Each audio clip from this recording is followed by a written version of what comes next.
제가 한번 기도할까요? 하나님, 우리 할렐루야 찬양대가 하나님을 소리 높여 찬양했는데 하나님, 우리가 함께 아멘으로 화답했습니다.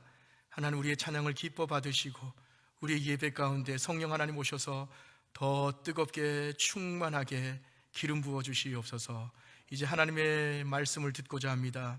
각 사람에게 지혜와 계시의 영을 부어 주셔서 하나님의 뜻이 무엇인지, 하나님의 뜻이 어디에 있는지, 우리를 향한 하나님 아버지의 마음이 어떠한지 온전히 깨달아 아는 귀한 시간 되게 하여 주시옵소서. 주님을 기대합니다. 예수님의 이름으로 기도드립니다. 아멘. 우리 옆에 계신 분하고 한 번만 더 인사할까요? 사랑합니다. 축복합니다. 좀 웃으시면서 감사합니다. 순종해 주셔서 감사합니다. 오늘은 제가 우리 기독교 신앙에 있어서 정말 기본이 되는 그런 화두를 가지고 함께 은혜를 나누기를 원합니다. 원래는 오늘이 종교개혁주일이잖아요. 그런데 우리가 서울에 또 차별금지법 이런 이슈가 있어서 함께 예배하러 올라간 줄 믿습니다. 예배하러 갔기 때문에 우리가 다음 주일에 우리가 종교개혁주일로 이제 지킬 것이에요. 그래서 제가 오늘 어떤 말씀을 가지고 또 하나님의 은혜를 나눌까 기도하면서 고민하다가 하나님 이런 마음을 주셨어요. 기독교 신앙에 있어서 정말 중요한 것, 우리가 다 아는 바지만 정말 핵심 중에 핵심, 이것에 대해서 한번 확인하고 은혜를 나누었으면 좋겠다. 주중에 제가 말씀을 묵상하면서 기도하던 중에 문득 드는 생각이 이런 겁니다. 오늘날 한국교회가 본질이 아닌 비본질적인 것에 너무 집중하는 게 아닌가. 실제로 우리 한국교회가 수십 년 동안 그랬지 않습니까? 구호처럼 너도 나도 부흥을 외치면서 양적인 그런 성장에만 몰두하다 보니까 정작 교회의 본질은 온데간데 없고, 본질이 뭔지, 본질은 그냥 잊어버린 채 비본질적인 것에 목숨을 거는 그런 경향성이 있더라는 거예요.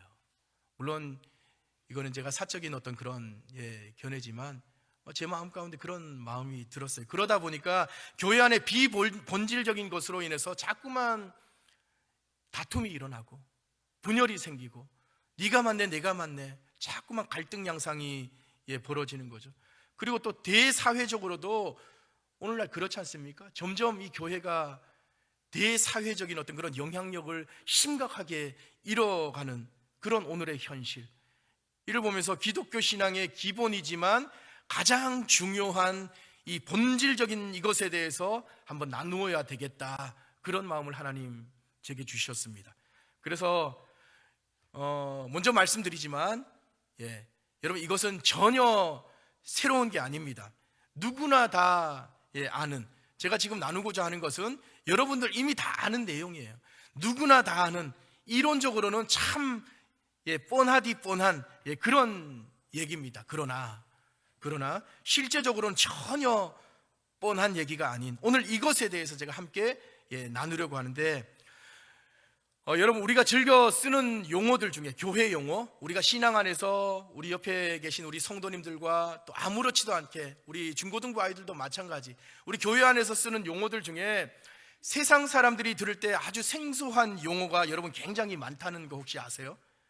우리끼리는 아무렇지도 않게 그냥 아무렇지도 않게 그냥 쓰는 그런 용어예요. 그런 말이에요. 그런데 교회 안 다니는 사람들한테는 굉장히 생소한 그런 용어가 있다는 거죠. 가령 어떤 말들이 있느냐, 우리 교회 안에서 기도하실 때 또 뭐 이렇게 성도들하고 나눌 때 흔히 쓰는 용어, 구원, 영생, 뭐 하나님의 섭리, 그럴 때 섭리, 하나님의 예수 그리스도의 구속, 성령, 뭐 이런 것도 마찬가지입니다.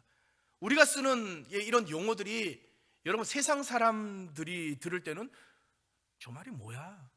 흔히 쓰지 않는 그런 용어들이죠. 생각해보면 굉장히 많습니다. 사실 이런 말들은 우리가 미처 몰라서 그렇지, 불신자들이나 또 교회에 새로 등록하시는 교회 어린 시절부터 한 번도 안 가보신 그런 분들, 뭐 친구분의 권유에 따라서 이렇게 등록하시는 새 신자, 새 가족들 입장에서 보면 굉장히 낯설고 생소한 그런 용어일 수 있어요. 그래서 우리 전도하잖아요. 전도할 때 그래서 하나님께 지혜를 구해야 되는 거예요. 그저 인간적인 어떤 열심으로 열정으로 주의 복음 들고 나가야지, 나가서 그냥 전하기만 하면 되지, 그게 아니라 기도로 시작해서 기도로 마무리하고, 하나님 내게 지혜를 주십시오. 내가 오늘 이런 사람들을 만나게 되어 있는데 내가 이런 가정을 내가 방문해서 제가 주님의 사랑을 증거할 텐데 주님 지혜를 주십시오. 지혜를 구해야 돼요. 모든 일을 함에 있어서 먼저 기도해야 되는 이유가 바로 이런 데 있는 것입니다. 이처럼 우리에겐 굉장히 익숙한 말이지만 세상 사람들에게는 아주 생소한 교회 용어 중에 우리의 신앙을 이야기할 때 여러분 더없이 중요한 한 단어가 있는데 그게 바로 오늘 본문의 키워드 뭐죠? 사도 바울이 고백하잖아요. 내가 무엇을 부끄러워하지 아니하노니 뭐예요? 복음입니다. 복음. 우리는 너무나도 잘 아는, 습관처럼 이야기하는, 입에 담고 사는 이 복음이라는 단어, 우리 기독교 신앙의 핵심 중의 핵심인 이 복음. 여러분 이 복음에 대해서 그런데 얼마나 잘 알고 계십니까? 얼마나 이 복음에 대해서 알고 계셔요? 질문이에요. 여러분 이 복음에 대해서 얼마나 알고 계십니까? 오늘은 기독교 신앙의 이 정수, 신앙의 핵심이라고 할 수 있는, 여러분 다 아시리라 믿습니다. 다 아시지만 다시 한번 컨펌하는, 재확인하는 셈 치고 이 복음에 대해서 함께 살펴보면서 하나님의 은혜를 나누기를 원합니다. 여러분 제가 기억하기로 작년 맞죠? 우리 교단 총회 제 107회기, 지금이 109회기인데 108회기, 107회기, 107회기 우리 교단 총회 주제가 뭐였냐면, 여러분 기억하실 거예요. 복음의 사람 예배자로 살게 하소서. 이게 우리 교단 총회 주제였습니다. 그 바로 직전에 106회기, 우리 교단 총회 106회기 총회 주제가 또 뭐였는지 아세요? 기억하시는 분 있을 거예요. 복음으로 교회를 새롭게, 세상을 이롭게, 이거였습니다. 아마 1년 한 해 동안 여기 표 현수막에 그렇게 우리 교회도 붙여 놓았을 것이에요. 여러분 둘 다 키워드가 뭡니까? 복음이에요. 복음. 그런데 제가 기억하기로 아마 몇 년도인지는 제가 정확하게 기억은 못하겠지만 수년 전에도 총회 주제 안에 복음이라는 키워드가 들어갔던 기억이 납니다. 얼핏 기억나는 게 이런 거, 그리스도인 복음으로 사는 사람, 이런 표를 한번 우리 교단 총회가 정했던 해도 있었어요. 그래서 제가 기억하기로 그 해 때 제가 청년 사역을 했는데 청년들 집회 때마다, 예배 때마다 이 복음에 관해서 한 달에 무수히 많게 본문으로 이 설교를 하고 그랬던 기억이 나거든요. 복음을 무지하게 강조했던 그런 해였던 것 같습니다. 그리스도인 복음으로 사는 사람. 어쨌든 교단에서 이렇게 해마다 여러분 제시하는 총회 주제 있잖아, 주제. 이 주제는 오늘 우리가 무엇에 집중해야 하는지, 또 어느 방향으로 나아가야 하는지 그 방향성을 제시해 주는 거예요. 그래서 어떤 조직이나 어떤 단체가 연말에 어떤 주제를 정하고 표방하잖아요. 그 주제는 대부분 시대상을 반영합니다.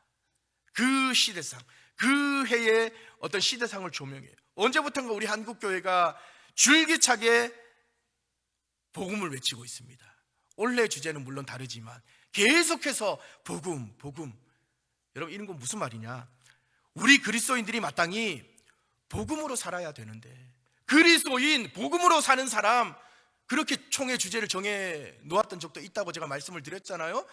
여러분 뭐니 해도 우리 그리스도인들은 복음으로 사는 사람이에요. 복음으로 살아야 되는데 그러지 않으니까, 그러지 못하니까 세상 사람들과 똑같이 그냥 거짓과 탐욕에 젖어서 그렇게 사니까, 그래서 교회가 세상으로부터 외면을 당하면서 심지어 조롱을 당하니까 이제부터라도 복음으로 돌아가자, 그런 취지 아니겠습니까? 그래서 우리는 수년째 그냥 교회의 본질인 이 복음을 이야기하고 있는 것이에요.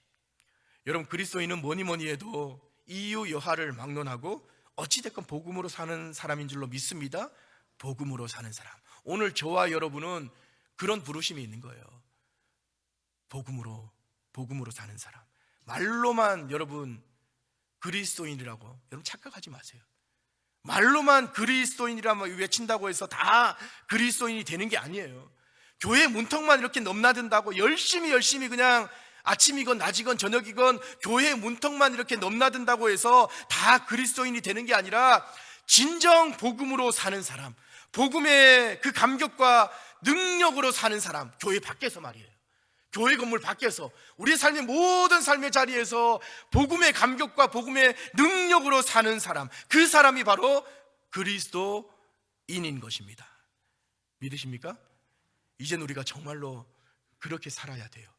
종교개혁주의를 지으면서 우리의 마음을 그래서 다시금 새롭게 할 필요가 있어요. 내가 그리스도인이지. 우리의 그 정체성을 좀 확인하면서 그래, 복음으로 살아내야지.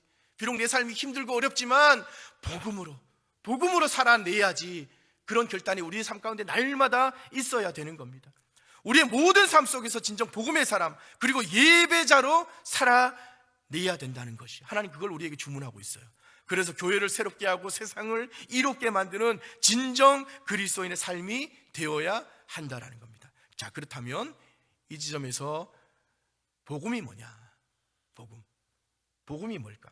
오늘 성경이 말씀하는 복음이란 과연 무엇을 의미하는 것일까? 오늘 본문에서 여러분 보십시오. 사도 바울은 먼저 이렇게 말합니다. 16절 내가 복음을 부끄러워하지 아니하노니, 이렇게 포문을 열어요. 내가 복음을 부끄러워하지 아니하노니. 여기서 바울이 강조하고 싶은 말, 바울이 하고 싶은 말이 결국 뭐예요? 나는 복음을 부끄러워하지 않는다. 내가 복음을 부끄러워하지 아니하노니, 복음을 부끄러워하지 않는다는 겁니다. 여러분, 사실 이 말은 어떤 말이냐? 나는 복음을 자랑합니다, 이 말이에요. 내가 복음을 자랑한다, 이렇게 해석하는 게 훨씬 더 원어적인 의미에 가깝습니다. 복음을 부끄러워하지 않는다, 나는 복음을 자랑합니다. 그러니까 사도 바울은 지금 나는 복음을 자랑합니다, 이렇게 선포하면서 오늘 말씀을 시작하고 있다라는 거예요. 그런데 여러분, 바울이 자랑하는 이 복음이 도대체 뭐냐는 겁니다.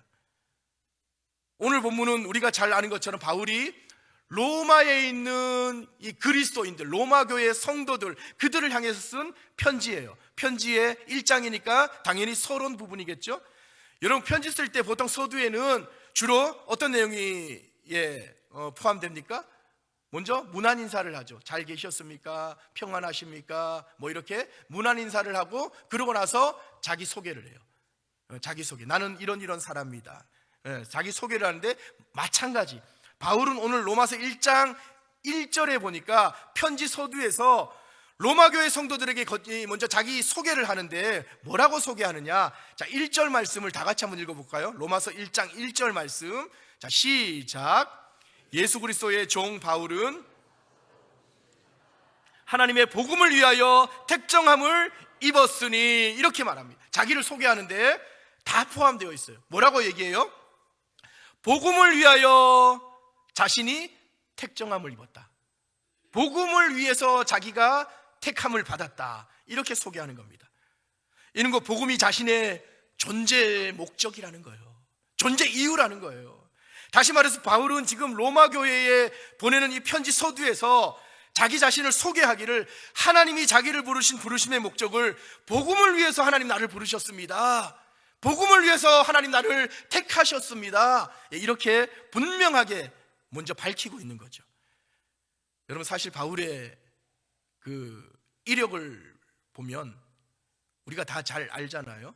얼마나 대단한 사람입니까? 그야말로 모든 것을 겸비한, 당시 사회에서 아주 주류, 그러니까 당시 사회에서 갑 중에 갑일 수밖에 없는, 그러니까 그런 어떤 세상적인 스펙을 자랑하려면 얼마든지 자랑할 수 있는, 자랑할 거리가 너무너무 많은 그런 사람이 바울이었어요. 보면 우리가 아시겠지만 바울은 히브리인 중에 히브리인이요, 율법의 의로는 흠이 없는 사람, 그리고 당시 최고의 학문을 자랑하던 가말리엘의 문화에서 공부한, 수학한 그런 사람이 바울. 게다가 로마가 당시 세계를 제패했는데 로마의 시민권자를 획득한, 날 때부터 로마 시민권자를 가지고 태어난 정말 대단한 사람. 여러분, 이게 별것 아닌 것 같죠? 정말 대단한 거였어요. 당시 유대 사회 속에서 더구나 온 세계가 로마의 지배하에 있던 그 세계관 속에서는 정말 엄청난 스펙, 대단한 자랑거리였다고요, 이것이. 그러니까 바울은 혈통으로 보나 스펙으로 보나 얼마든지 당시 주류 사회에서도 먹어주는, 그러니까 최고의 엘리트, 다시 말씀드리지만 갑 중에 갑, 그 사람이 바로 다 바울이었다고요. 그런데 그 바울이 오늘 뭐라고 이야기합니까? 자기를 소개함에 있어서 자신의 그런 스펙을 전혀 언급하지 않아요. 내가 누구누구 밑에서 공부했습니다. 나는 로마 시민권자입니다. 율법에 그러는 흠도 티도 없는 그런 사람입니다. 히브리인 중에 히브리인, 이런 말 전혀 없잖아요. 1절에 보니까 그런 말 전혀 없어요. 그저 내가 예수 그리스도의 종입니다. 들로스, 예수님의 종입니다. 그리고 사도로 하나님 나를 부르셨어요. 하나님께로부터 보내심을 받은 자, 사도. 나는 사도입니다. 사도. 그리고 하나님의 복음을 위해서 택정함을 입은 사람, 내가 바로 그런 사람입니다. 그렇게 지금 소개하는 거예요. 왜요? 왜 그렇게 소개해요? 얼마든지 자랑하고 또 자신을 소개하려면 자신의 그 화려한 스펙 얼마든지 많은데 왜 이렇게 소개합니까? 그가 예수님을 만났기 때문에 그래요. 예수님을 만났기 때문에, 예수 그리스도를 만났기 때문에 바울은 당당하게 이렇게 자신을 소개하는 거예요. 여러분, 바울의 삶은 실제로 그래요. 예수님을 만나기 전과 후로 아주 분명하게 나뉩니다. 심지어 바울은 예수님을 만난 뒤에 이렇게 고백해요. 빌립보서 3장 7절 8절 말씀인데 제가 한번 읽어드릴게요. 그러나 무엇이든지 내게 유익하던 것을 내가 그리스도를 위하여 다 해로 여길 뿐더러 또한 모든 것을 해로 여김은 내 주 그리스도 예수를 아는 지식이 가장 고상하기 때문이라. 내가 그를 위하여 모든 것을 잃어버리고 배설물로 여김은 그리스도를 얻고 그 안에서 발견되려 함이니. 이렇게. 놀랍지 않습니까? 저는 정말 이 놀라운 고백이라고 생각해요. 이 말씀을 읽고 또 읽고 또 읽고 묵상을 내가 수십 번 수백 번 제가 했지만 정말 놀라운 고백이에요. 이거 무슨 말이냐? 바울은 예수님을 만난 후에 자신이 가진 세상 모든 것을 다 배설물로 여긴다. 세상에서의 명예도 지식도 돈도 어떤 권세도 자기 어떤 집안 가문도 자녀들의 어떠함도 다 그냥 다 필요 없다라는 거예요. 귀하게 여기지 않아요. 이제는 오히려 그것들을 다 해로 여긴다. 배설물로 여기, 똥이라는 거죠. 똥. 내가 세상적인 어떤 그런 가치들 정말 중요하게 여겼었는데 예수 그리스도를 만나고 나니까 그 모든 것들이 다 똥이더라는 거예요. 허탄한 것들이라는 거예요. 그러면서 오직 예수 그리스도 주님을 아는 지식만이 가장 고상하고 귀하다, 그렇게 고백합니다. 왜요? 왜 그렇습니까? 그가 예수님을 온전히 만났기 때문에. 예수님을 만나본 사람은 이렇게 고백해요. 여러분, 오늘 저와 여러분이 그리스도인이라고 고백하잖아요. 여러분, 정말 예수 그리스도를 만나셨습니까? 여러분의 삶 가운데 예수 그리스도를 정말 인격적으로 만나셨어요? 그러면 이 고백이 이해가 될 거예요. 예수님을 온전히 만난 사람은 이 땅을 살아갈 때 세상 허탄한 것에 마음을 빼앗기지 않아요. 내가 어디에 마음을 둘 것인지 정확하게 알고 있습니다. 그래서 그 가치를 붙들어요. 하늘의 가치를 붙들고 사는 사람, 그 사람이 바로 예수 그리스도를 만난 사람, 그리스도인이라는 겁니다. 바울이 예수님을 만났기 때문에. 그리고 오늘 본문에서 바울은 또 이렇게 고백해요. 내가 복음을 부끄러워하지 아니한다. 복음을 자랑한다. 이렇게 고백합니다. 자신의 세상적인 스펙을 자랑하는 게 아니에요. 복음을 자랑해요. 그렇다면 바울이 오늘 자랑하는 이 복음이 뭐냐?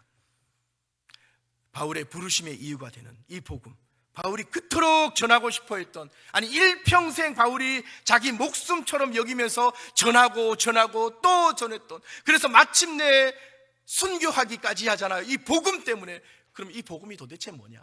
바울이 목숨 걸었던 이 복음이 여러분 도대체 뭐냐? 한글 성경에서 복음으로 번역된 헬라어는 여러분 들어보셨을 거예요. 유앙겔리온. 들어보셨죠? 유앙겔리온이라는 말을 씁니다. 무슨 뜻이냐? 영어 성경으로 번역될 때 굿뉴스 이렇게 번역이 되었어요. 그러니까 좋은 소식, 기쁜 소식, 그런 뜻이죠. 그래서 한글 성경은 그 의미 그대로, 우리가 한자 문화권이다 보니까 그대로 음역해서 복복자 소리음자, 복음 성경에서 그렇게 번역해 놓았어요. 그렇다면 바울이 오늘 로마서에서 그토록 강조하는 복음, 기쁜 소식, 좋은 소식, 그게 뭐냐? 여러분 성경을 보면 바울은 로마서를 쓰면서 자신이 자랑하는 이 복음의 아주 중요한 속성을 설명하기 위해서 복음이라는 단어 앞에 한 단어를 붙입니다. 그래서 그 단어를 통해서 이 복음을 수식하게 만들어요. 그 단어로 하여금 자신이 자랑하는 이 복음의 속성, 복음이 뭔지를 가장 잘 설명하게 해놓았어요. 여러분, 바울이 복음 앞에서 복음을 수식하게 만든 그 단어가 뭔지 여러분 성경에서 혹시 발견하셨나요? 너무너무 아쉬운 거는 이 단어가 우리 한글 성경에는 번역되지 않았어요. 헬라어 원어 성경에는 이 단어가 있습니다. 감사하게도 영어 성경에 번역되어 있어요. 영어 성경에는 이 단어가 있어요. 뭐냐? 한글 성경에는 번역되지 않은, 바울이 복음 앞에서 복음을 수식하게 한 이 단어, 복음의 속성을 가장 잘 설명하는 이 단어가 뭘까? 영어 성경에 보니까 굿뉴스라고 복음을 번역해 놓았잖아요. 굿뉴스 바로 앞에 이 단어가 붙어져 있습니다. 그 단어가 뭐냐? 영어로, 영어 써서 죄송합니다. THE, 정관사 더라는 단어입니다. 더. 영어 성경에 보면 더 굿뉴스 이렇게 번역이 되어 있어요. 우리말 성경에는 그냥 복음 이렇게 번역되어 있지만 정관사 더, 어가 아니라 어가 아니라 더라는 단어를 썼어요. 그러므로 굿뉴스가 아니라 더 굿뉴스. 이게 무슨 말이냐? 굿뉴스, 한 복음이잖아요. 더 굿뉴스는 더, 지칭하는 거거든요.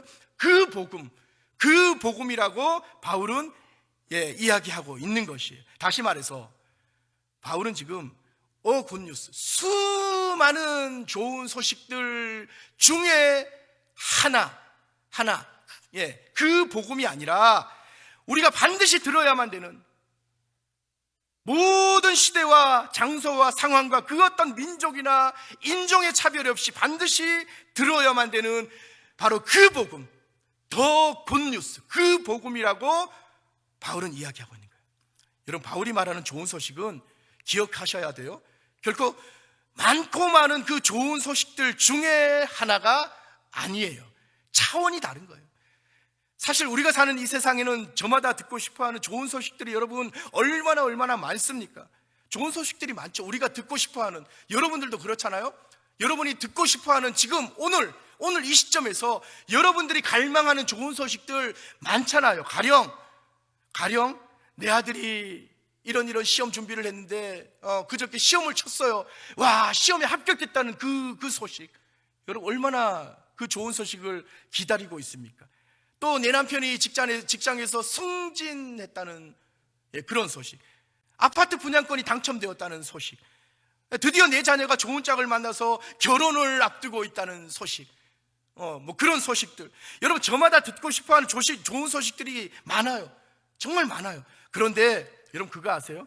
그 모든 것들은 다 굿뉴스, 수많은 좋은 소식, 수많은 복음 중에 하나라는 거예요.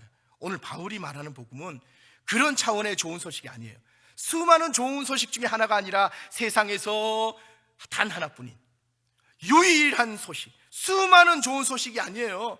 세상에서 유일하고 진정한 복, 어떤 시대, 어떠한 인종, 어떠한 문화든 상관없이 모든 사람이 반드시 기필코 들어야만 되며 반드시 가져야만 되는 그 복음, 바울은 이걸 말하고 있습니다. 여러분 한번 생각해 보시죠. 사람에 따라 필요한 복음이 있어요. 저마다의 복음, 저마다 기대하는 기쁜 소식이 있을 겁니다. 그 복음이 사람마다 여러분 다 다를까요? 같을까요? 물론 각자의 굿뉴스가 있습니다. 그런데 더 굿뉴스가 과연 그러냐라는 거예요. 유대인에게 필요한 복음이 따로 있고 이방인에게 필요한 복음이 여러분 따로 있나요? 여러분 한번 생각해 보세요. 여자에게 필요한 복음이 따로 있고 남자에게 필요한 복음이 여러분 따로 있습니까? 사도 바울 당시, 그러니까 한 2000년 전이죠. 그 당시 필요했던 복음이 따로 있고 오늘 이 시대 2024년 대한민국 저와 여러분에게 필요한 복음이 따로 있습니까? 아니면 지금 저기 우크라이나와 러시아가 지금 아주 치열한 전쟁 중에 몇 년째 지금 저러고 있는데, 그리고 이스라엘과 이란이 지금 뭐 또 서로 막 미사일을 날리고 전쟁 가운데 있잖아요. 전쟁 중에 있는 사람에게 필요한 복음이 따로 있고 평안히 쉬는 사람에게 필요한 복음이 여러분 따로 있습니까? 그렇지 않아요. 그렇지 않다고요. 바울은 그래서 분명하게 말합니다. 어떤 시대든 어떤 시간이든 어떤 장소든 어떤 문화든 내가 오늘 어떠한 상황 속에 있든지 모든 사람이 예외 없이 반드시 들어야만 되는 인간의 근원적인 문제를 해결해 줄 수 있는 진정한 복음, 참 복음, 더 굿뉴스, 바로 그걸 말하고 있는 거예요. 여러분, 누가복음 2장 10절에 보면 복음에 대해서 성경은 또 이렇게 이야기합니다. 제가 한번 받들어 읽겠습니다. 천사가 이르되 무서워하지 말라. 보라, 내가 온 백성에게 미칠 큰 기쁨의 좋은 소식을 너희에게 전하노라. 큰 기쁨의 좋은 소식, 복음이죠. 여러분, 여기서 복음의 중요한 특징이 뭔지 혹시 발견하셨습니까? 보라, 내가 온 백성에게 미칠 큰 기쁨의 좋은 소식을 너희에게 전하노라. 복음의 중요한 특징, 복음은 온 백성에게 미치는 거라는 거예요. 온 백성에게, 그 누구도 차별함이 없이 잘 살든 못 살든, 잘 배웠든 못 배웠든, 많이 가졌든 적게 가졌든 모든 사람들에게 적용되는, 모든 사람들이 들어야 되는 온 백성에게 필요한 것, 특정한 시대, 특정한 장소, 특정한 사람에게만 필요한 게 아니라 복음의 대상은 온 백성입니다. 어린 아이들이나 연세 드신 우리 어르신들이나 모두에게 필요한 복음. 그리고 또 하나 복음의 특징, 들으면 깜짝 놀랄 만한 큰 기쁨의 좋은 소식, 기쁨의 좋은 소식, 성경이 그렇게 진술하고 있는 거예요. 그러니까 이 복음을 내가 접하면 내 안에 모든 슬픔과 탄식이 한순간에 바뀌어요. 내 안에 절망이 한순간에 사라져요. 내 안에 모든 고통스러운 그 암울했던 어떤 그런 것들이 한순간에 끊어지고 소망을 회복해야 하는, 그래서 깊은 좌절과 절망 속에서도 큰 기쁨을 누리게 하는 더 굿뉴스, 이게 바로 성경이 이야기하는 복음입니다. 바울은 지금 이거 이야기하고 있는 거예요. 그러므로 복음은 절대로 세상에서 흔히 들려지는 그런 값싼 메시지가 아니다라는 거 여러분 꼭 기억하셔야 돼요. 물론 다 아시겠지만 복음은 절대로 한순간 우리의 이 기분을 전환시켜주는, 환기시켜주는 시시한 어떤 그런 이야기가 아니라고요. 그저 한순간 우리에게 카타르시스와 감동을 주는 그런 흔한 그런 인스턴트식 메시지, 그게 아니다고요. 그럼 복음은 뭐냐? 복음은 그 자체가 능력입니다. 믿으십니까? 복음은 그 자체가 소망이에요. 믿으십니까? 복음은 그 자체가 생명이라고요. 믿으십니까? 그 자체가 능력이요 소망이요 생명인 것이에요. 그렇다면 바울이 이야기하는 이 복음, 그게 과연 뭐냐? 자, 보십시오.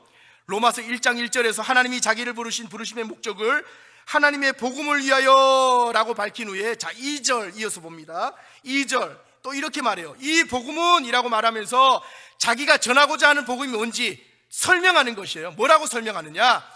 이 복음은 하나님이 선지자들을 통하여 그의 아들에 관하여 성경에 미리 약속하신 것이라. 그의 아들에 관하여 말하면은 육신으로는 다윗의 혈통에서 났고, 성결에 쭉 읽으니까 굉장히 여러분 장황해요. 장황해. 그렇지 않아요? 읽다가 볼 일 다 보겠어요. 바울은 복음을 설명하는데 굉장히 장황하게 설명해요. 그런데 전체 문맥으로 볼 때 여러분 아주 간단합니다. 이렇게 하면 돼요. 2절, 이 복음은, 여러분 종이성경 가지고 오셨으면 볼펜으로 한번 해보세요. 이 복음은 다음에 여러분 괄호를 치세요. 괄호를 치시고, 괄호를 쳐도 괜찮아요. 왜냐하면 그 이후 말씀은 삽입구절, 그래서 괄호 안에 묶여서 잠시 빼내도 생략해도 괜찮습니다. 물론 괄호 안에 이 말씀도 아주 중요해요. 그러나 이것이 복음의 속성과 또 복음의 내용을 설명하고는 있지만 이 문장이 수식어구이기 때문에 괄호를 쳐서 잠시 빼내려고 하는 거예요. 그러니까 이렇게 할 수 있는 거죠. 이 복음은 하고 여러분 괄호를 칩니다. 어디까지 치냐면 2절, 이 복음은부터 4절 중간에 여러분 확인하셨나요? 하나님의 아들로 선포되셨으니까지 괄호로 묶일 수 있는 겁니다. 왜냐하면 이 내용이 수식어구이기 때문에 복음의 어떠함을 설명하는 거죠. 복음을 수식하는 거예요.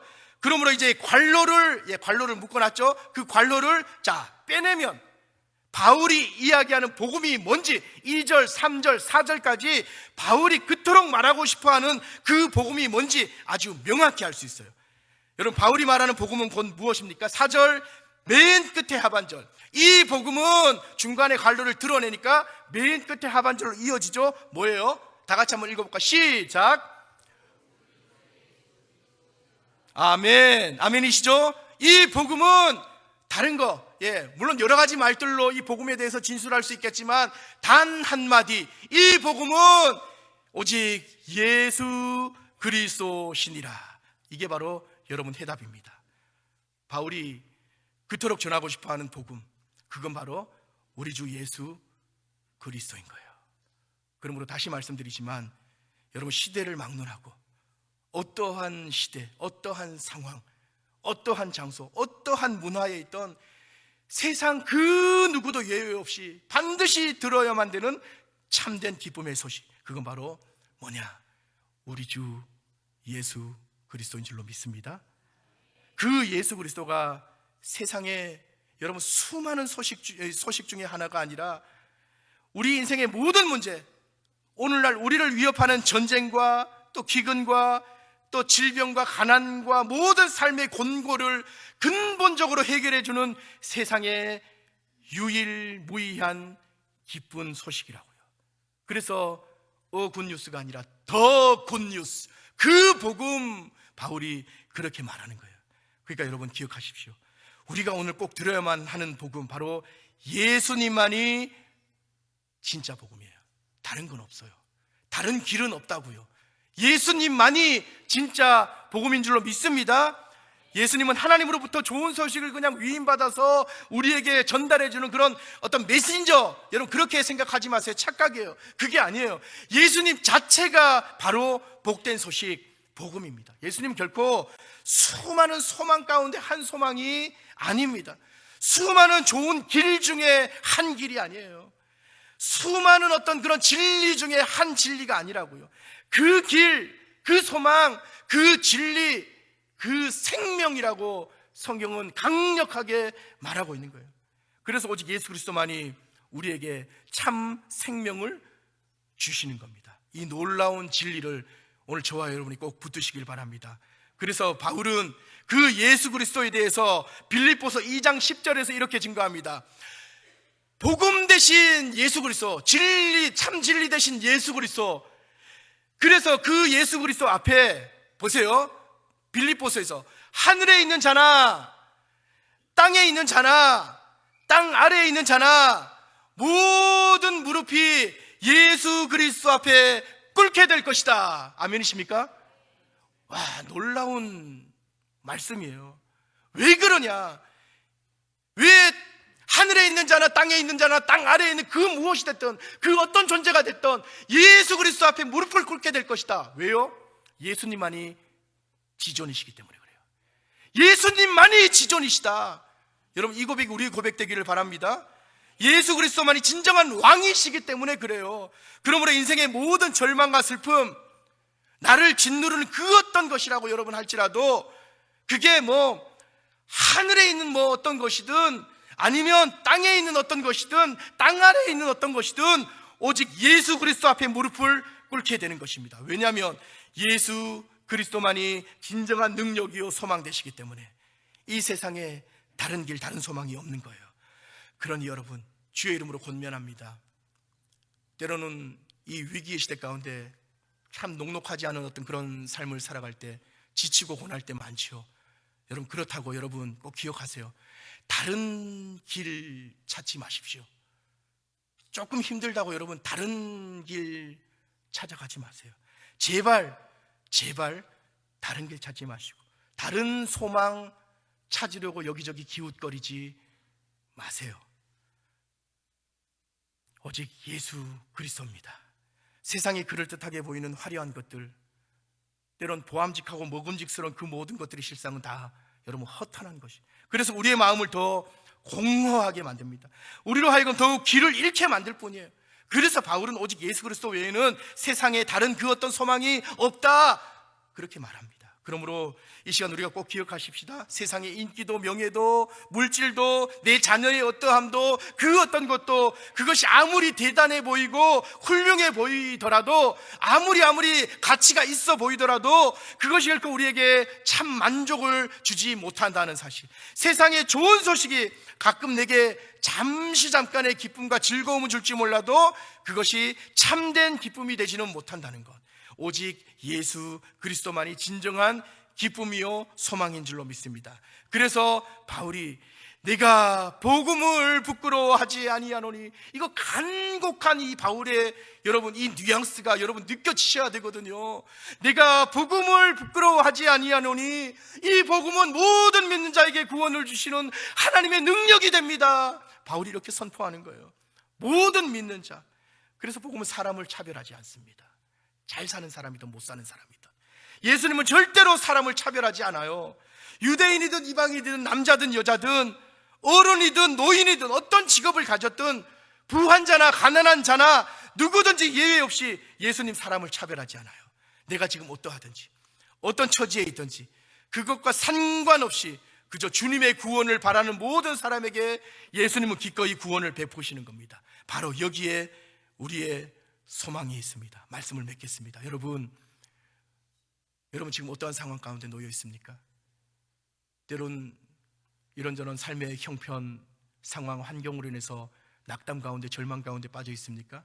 아니면 내 가족 중에 누가 뜻하지 않은 질병 때문에, 아니면 재정적인 어려움 때문에 기도는 하고 있지만 마음이 심히 곤고한 중에 있습니까? 여러분 기억하세요. 하나님이 우리의 삶의 형편과 처지를 알고 계십니다. 복음 대신 예수 그리스도, 그분이 우리와 동행하고 계시는 것이에요. 하나님은, 여러분 절대로 하나님을 과소평가하지 마시기 바랍니다. 하나님은 절대로 우리를 외면하지 않으실 겁니다. 하나님 절대로 그 손이 짧아서 우리의 손을 놓치지 않으실 거예요. 끝까지 우리의 손을 잡으시고 구원해 내실 것입니다. 여러분 믿으십니까? 정말 그래요. 이 시간 복음 대신 예수 그리스도, 우리가 처음 예수 그리스도를 만났을 때 여러분 얼마나 감격스러웠습니까? 그래서 그 복음 대신 예수 그리스도 앞에 우리의 마음을 다시 내어드렸으면 하는 그런 바람이 있습니다. 찬양 중에 다시 복음 앞에라는 찬양이 있거든요. 이 찬양 부르면서 오늘 예배를 좀 마무리했으면 좋겠습니다. 우리의 결단을 담아서 주님, 내가 주님을 처음 만났을 때 눈물 콧물 다 흘리면서 주님을 부르면서 그렇게 감격적인 예배를 하나님께 올려드렸을 때 그때 그 마음을 내가 기억합니다. 다시 그때로 돌아가기를 원합니다. 우리의 마음을 새롭게 하여 주시옵소서. 우리 가사를 생각하면서 이 찬양 함께 부르십시다.